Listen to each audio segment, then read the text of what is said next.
पश्चिमी देश यूक्रेन की लगातार मदद कर रहे हैं, उसे हथियारों की सप्लाई कर रहे हैं। ये सब देखकर प्रेसिडेंट पुतिन का माथा ठनका हुआ है। रूस कई बार पश्चिमी देशों को चेतावनी दे चुका है, अंजाम भुगतने की वार्निंग दे चुका है। बावजूद इसके यूक्रेन को विध्वंसक हथियारों की डिलीवरी जारी है।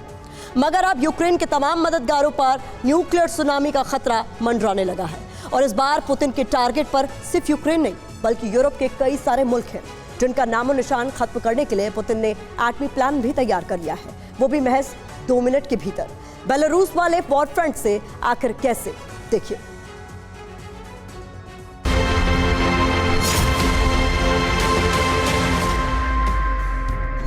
जिस यूरोप से पहले 2 विश्व युद्ध लड़े गए, उसी यूरोप में थर्ड वर्ल्ड वॉर की बिसात बिछ गई है। और वो भी बम गोला बारूद वाली नहीं, बल्कि एटम बम वाली, जिसे जंग का सबसे विनाशक हथियार माना जाता है। रूसी प्रेसिडेंट पुतिन ने यूरोपियन देशों में एटमी सुनामी लाने की पूरी तैयारी कर ली है। और जानते हैं पुतिन के इस अटैक प्लान को अंजाम देने का जिम्मा किससे मिला है?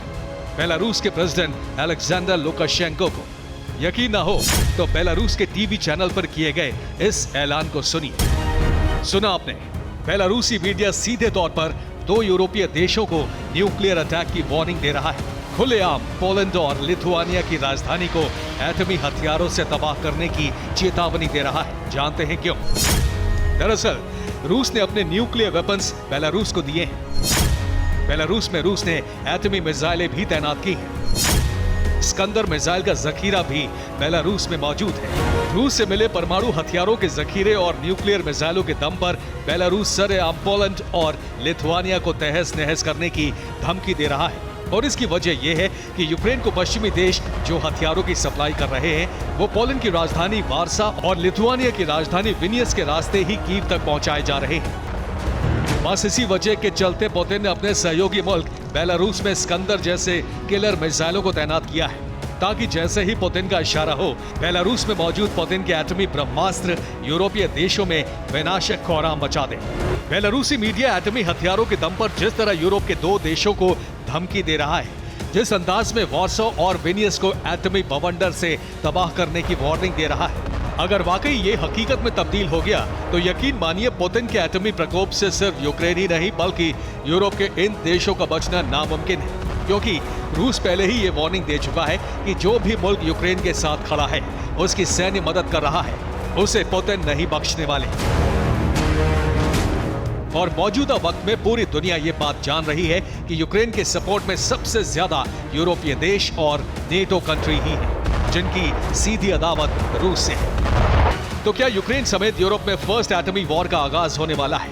क्या यूरोप पर साल 2023 में पहला न्यूक्लियर बम फटने वाला है?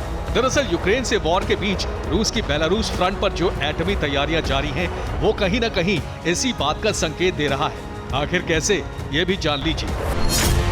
दरअसल बेलारूस में जिस स्कंदर मिसाइल को तैनात किया गया है, उसकी मारक क्षमता करीब 500 किलोमीटर तक है, वो भी एटमी वॉरहेड के साथ। ऐसे में अगर बेलारूस के बॉर्डर से पुतिन ने स्कंदर मिसाइल दागी तो उसकी चपेट में पोलैंड की राजधानी वार्सो के साथ साथ 80% इलाका होगा। वहीं लिथुआनिया की राजधानी विनियस भी स्कंदर के एटमी हमले में तहस नहस हो जाएगी। इसके अलावा यूक्रेन की राजधानी कीव और रोमानिया का कुछ हिस्सा भी स्कंदर के एटमी प्रकोप में झुलस जाएगा। मतलब यह है कि रूस का फोकस अब तक यूक्रेन को तबाह करने का था, मगर अब पुतिन के टारगेट पर यूरोप आ गया है, और यूरोप के भी वो देश जो सीधे तौर पर यूक्रेन के मददगार हैं, जिसमें सबसे बड़ा नाम पोलैंड और लिथुआनिया और रोमानिया का भी है। यानी अब किसी भी वक्त यूरोप के इन देशों पर परमाणु बम गिर सकता है, एटमी प्रहार हो सकता है। इंतजार है तो रूसी प्रेसिडेंट पुतिन के एक ऑर्डर का। Bureau report, TV9 Bharatvarsh.